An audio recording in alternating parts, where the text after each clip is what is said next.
Hey everyone, Mario again, coming at you with another literature review, and as you can tell, this time it's a little different. It's not a novelization review, it's not a novel review, it's a short story review, and it is for one of Lovecraft's better known works. It is The Call of Cthulhu, the story from which Lovecraft's fictional Cthulhu mythos universe gets its name from. And here's my copy of it. It is in The Best of H.P. Lovecraft, Blood-Curdling Tales of Horror and the Macabre, with an introduction by his protege, Robert Blake.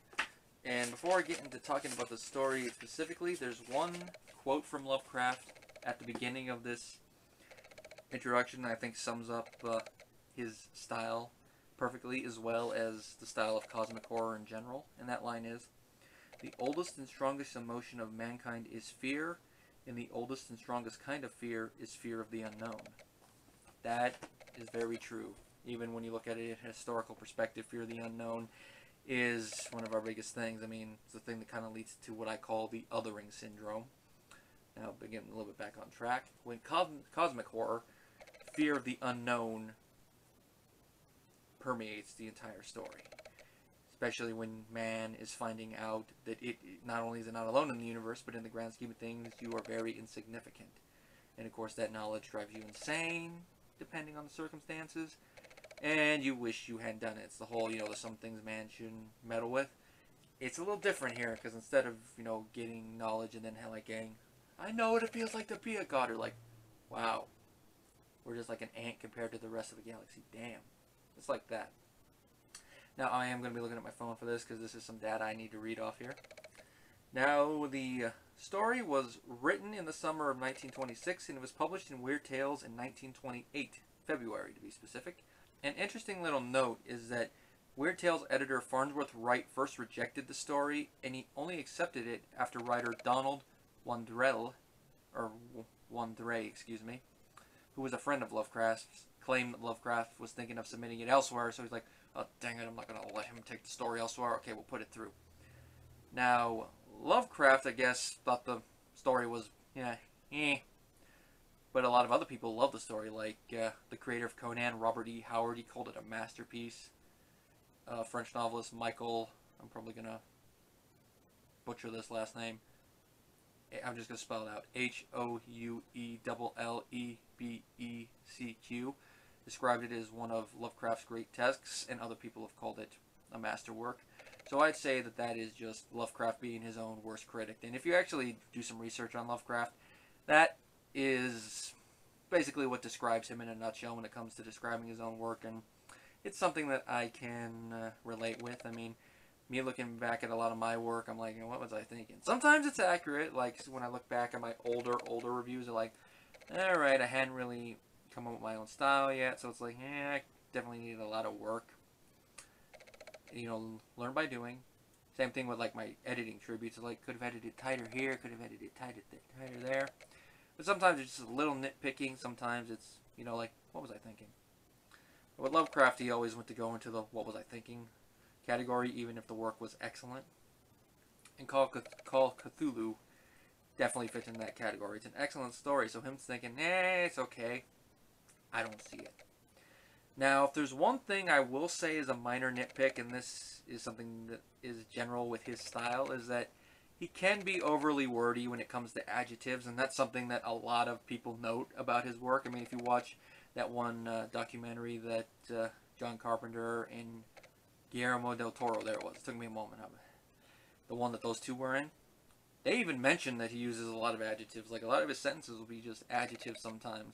Now, sometimes it works. Like, if he's describing a horrific setting, it can work. But then there are other times it's like, okay, that sentence was overly wordy for no reason. Okay, that was overly wordy. But at the same time, there's another thing with this, is that some of his adjectives really do set the mood.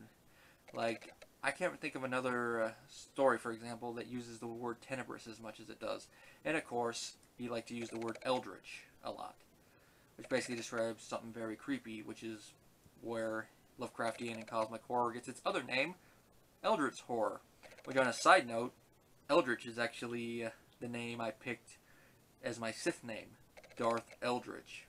I'm surprised there wasn't one. I mean, we had a Darth Sidious, a Darth Plagueis, a Darth Tenebrous, a Darth Bane, a Darth Maul, Why no Darth Eldridge? Damn it. If I ever wrote a canon story for the Star Wars universe, I'd make it Darth Eldridge.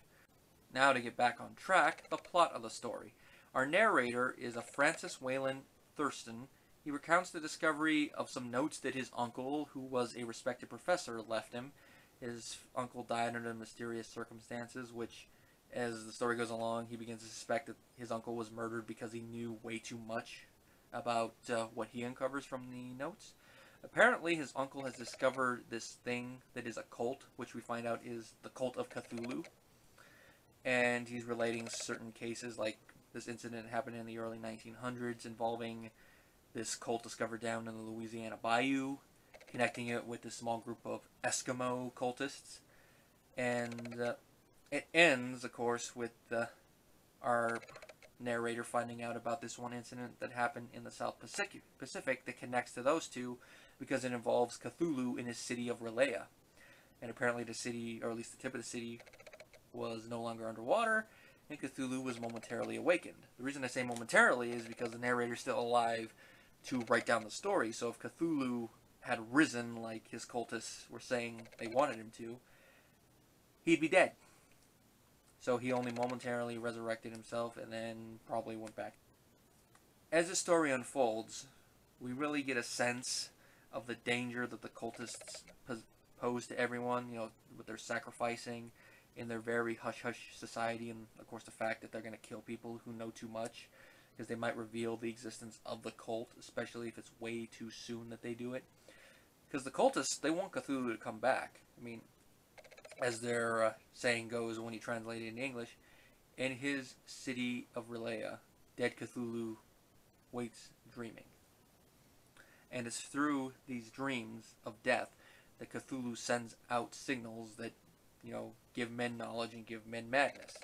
As the narrator connects it with a couple other things his uncle found, these dreams and these sculptures that this one guy makes, and other dreams that other artists have, because apparently it's artists, poets, writers, sculptors, in other professions that feel these dreams the most. And it doesn't mention it in this one, but in the other ones, that is where the Necronomicon comes from, because of the mad Arab getting all the knowledge in his dreams and writing it down. And of course, the one sculptor that is mentioned by the narrator, he sees the dreams, he sees Cthulhu, he sees Relaya, and he sculpts Cthulhu, and it matches one of the sculptures that one of the cultist members had. The only difference is that sculpture is older and is made from the stone that the great old ones brought with them. And of course, this story also brings into the Cthulhu mythos the whole thing about knowledge of the old ones causing madness, because a couple people that are with the sailor who manages to escape from Relaya, they go mad and basically die of fright, and another one just starts going insane. You know, like the beginning of the Mummy, the original Karloff one level, insane, like and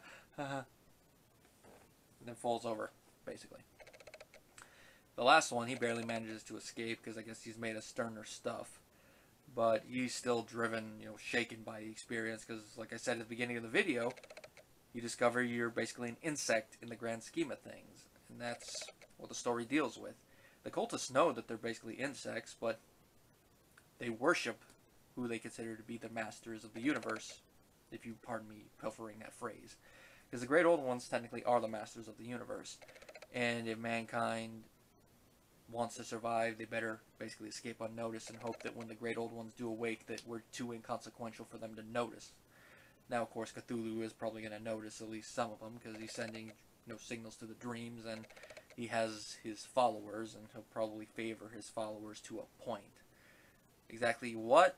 It's kind of hard to tell because if I'm remembering off the top of my head, Lovecraft didn't live long enough to get that far in his stories, but whether or not he actually had an idea what would happen when the old ones woke up, no idea, but based on the endings of most of his stories, it probably would not have been good. Because this ending does end on a bittersweet note. The author is still alive when he finishes the pages, but he hints that he probably won't be for much longer because of the Cthulhu cult. Because he knows too much, and he hopes that if the Cthulhu cult does manage to find his work, that they at least take it, so that no one else can discover the secret and, you know, basically know that they're basically, everything's worthless in a sense. And that if someone does find it, may whatever God that is above the old ones, have mercy on their soul. Now, it is an interesting read. Now, if you're not really into a lot of adjectives, you probably won't like it that much. Because there were a couple parts where I actually had to slow down my reading speed just to comprehend what's going on. But mainly some of it's because a couple words like, I'm not really familiar with that word. I haven't seen that word read like that. But it's a good thing to help you with your vocabulary when it comes to grammar. And, of course, how he describes horrific things really does nail home. His protagonist is likable enough. But if there's any other thing that kind of doesn't age well, probably didn't age, wasn't probably that good back then as well, depending on where you lived and all that, but definitely something that hasn't aged well in the almost 100 years since the story was written, and that is how Lovecraft describes certain ethnic groups, and that's mainly the people that follow Cthulhu. He describes them as mostly being, mixed race people, people of Hispanic and African ancestry, and it's in a negative light. I'm going to put up one of the paragraphs reading it. It's like, as another video that involves Lovecraft said, it's antiquated descriptions of certain people. And of course, from what I understand, Lovecraft was a little bit of a racist when it came to that. I don't know if he was like a major one, like the Hitler level, but he was at least a little one. You kind of understand it a little bit because of the time period, but it's one of those things like, yeah, hasn't aged as well. That's really all I'm going to talk about it with that. You'll notice, if you're going to read the story for yourself, you'll notice it. But with that aside, the story does age well other than that, and it is well written. The story's pretty good, goes at a pretty good pace. The discovery of everything within it goes pretty well. I mean, it starts a little slow, but then by the time it gets to the halfway point, when the one police inspector's story is told and then goes towards the end, you don't want to put it down, or at least I didn't. And it does come with my recommendation if you are a fan of horror, and if you are getting into cosmic horror, definitely a good first stop. And as a side note, if you read this, you can definitely see where Stephen King got a lot of inspiration for it, because it is a story of cosmic horror. If you're only familiar with the TV miniseries, you might not note that, but if you read the book, you know what I mean.